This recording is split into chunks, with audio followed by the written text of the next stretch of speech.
Good morning students, welcome back to your science class. Today we will do chapter number 13, that is the solar system. As you know that in our previous video or in the previous class we have already started the chapter the solar system, chapter number 13, which is included in your term 2 syllabus. I have written there on the board chapter number 13, the solar system. And we have already completed some portion, means we have done this table that is very important for you, table about the planets, means the name of the planets, that is Indian name is also there, how many satellites are there, time taken to for one revolution, and the description about the planets. And this is very important for you. Some questions can be there, small question, suppose the smallest planet, what is name the smallest planet, this is the Mercury, name the planet which is called evening and the morning star, mean evening star as well as morning star, it is Venus. Then name the blue planet, it is your Earth. Name the red planet, it is the Mars. Name the largest planet, it is the Jupiter. Okay, this way you will learn this table which is very important for you. Today this is let me tell you the page number. The chapter begins at page number 80. Okay, so today your page will be page number 82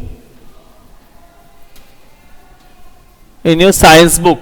Page number is 82 in your science book. Today your topic will be satellites. I will start from satellites. First of all, question: what are satellites? Okay, what are satellites? Small heavenly bodies that revolve around the planet are called satellites. Okay, some planets have their own satellites. The moon is the natural satellite of the earth. You can underline here, important thing, the moon is the natural satellite of the earth. It has no light of its own, it shines because it reflects the light of the sun. So why does we can see the moon at night? Because as it has no light, it is reflecting the sunlight, so we can see the moon at night. Okay, now there is no more boxes there in your book, just a bit of knowledge there. Some other heavenly bodies, we are talking about some other heavenly bodies. First of all, asteroids. So what are asteroids? Asteroids are rocks of various sizes which revolve around the sun in the wide space between the orbits of planets Mars and Jupiter. Comets. What are comets? Comets are very small objects which are made up of gases and dust particles and revolve around the sun in elliptical orbits. Comets have a long glowing tail. So comets are having a tail. It is a glowing tail. For example, Halley's comet. Actually, the scientist who has discovered this comet, its name is Halley. So it is called Halley's comet. It is seen after every 76 years. So this Halley's comet is seen after every 76 years. Meteoroids. What are meteoroids? Meteoroids are formed when the asteroids collide with each other. When a meteoroid enters the Earth's atmosphere, it is called a meteor. So when it is entering the Earth's atmosphere, it is called meteor. When it enters the Earth's atmosphere, it burns. The burning meteor is seen as a streak of light, so it is also called a shooting star. So it is called, when it is the meteor is burning in the Earth's atmosphere, it falls down. We can see a streak of light, so it is called a shooting star. Now we will move to page number 83 now. Page number 83, you have one MCQ. We will solve that one. Okay. Number 1, take the correct answer. Now, which is the nearest star to the earth? Is it pole star, sun, Neptune? It is your sun. Okay. Number 2, which is the planet nearest to the sun? Saturn, Mercury, Earth. It is Mercury.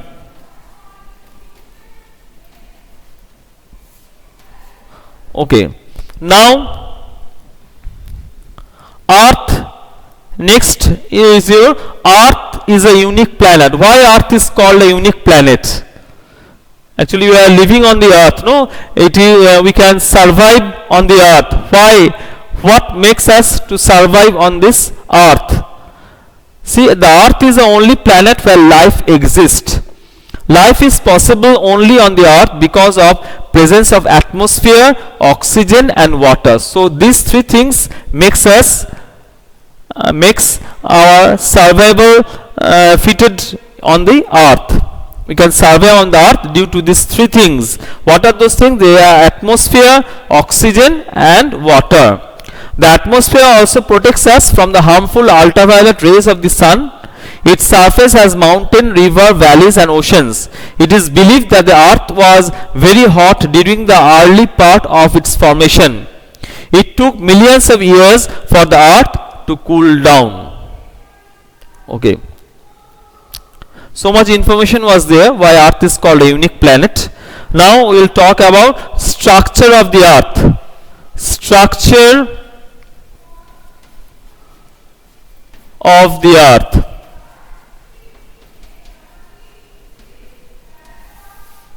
Structure of the Earth. The Earth has an egg-like structure.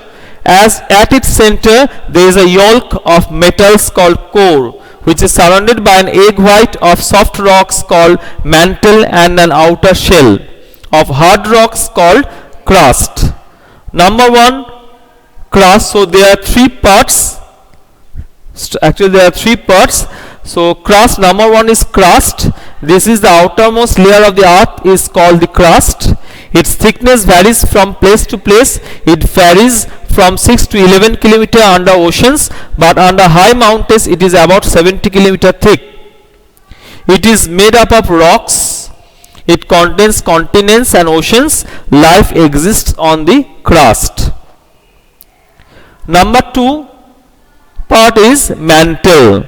It is a middle layer lying between the crust and the core of the Earth. So it is the middle layer. Outer layer is the crust, middle layer is the mantle. It is the middle layer lying between the crust and the core of the Earth. It is partially molten layer. It is about 2900 km thick and contains a lot of iron and magnesium. So remember, this has two metals, important metals here in the mantle. One is iron, another is magnesium. It is a molten layer, partially molten layer. Then there is the last part is the core, that is the inner part. Core forms the center of the Earth. So center of the Earth is the core. So outer part is the crust, middle part is the mantle, and inner part or the center part of the Earth is the core. Core forms the center of the Earth. It is divided into two parts called outer core and inner core. The outer core is about 2300 km thick. It is made of molten iron and nickel. Inner core is also made of iron and nickel. It is about 1200 km thick and is like a solid ball of metal. Okay. So we have learned here structure of the Earth. There are three structure. First one is crust. Second one is mantle. And the center portion, inner portion is the core. This is the outermost layer. Outermost layer. This is the middle layer. And this is the center or inner layer.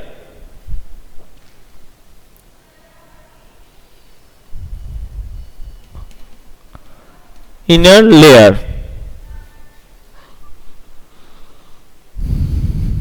Okay.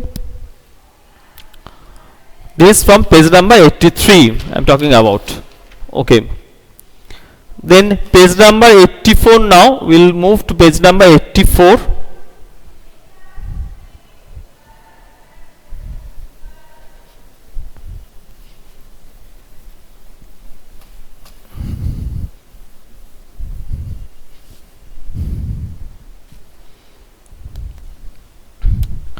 page number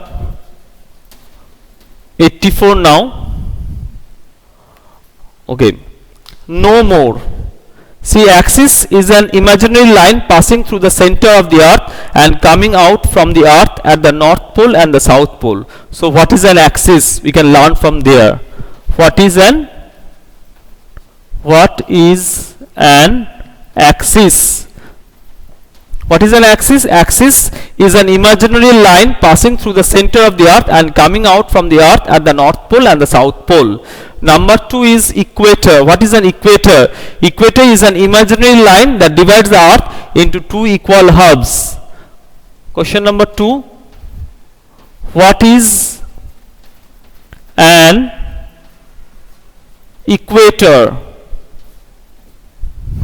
Equator is an imaginary line that divides the earth in two equal halves. Then number 3 is the upper half between the north pole and the equator is called the northern hemisphere. The lower half between the equator and the south pole is called the southern hemisphere. Means the portion from the north pole to the equator is the northern hemisphere and the portion from the south pole to the equator is the southern hemisphere. Okay, so today up to this much we have done. Up to page number 84, no more. Next day we will be starting the movement of the earth. Okay, hope you will go through the chapter well. Very important chapter, everything to remember here about the planets and the different heavenly bodies in the solar system. So till then, thank you everyone.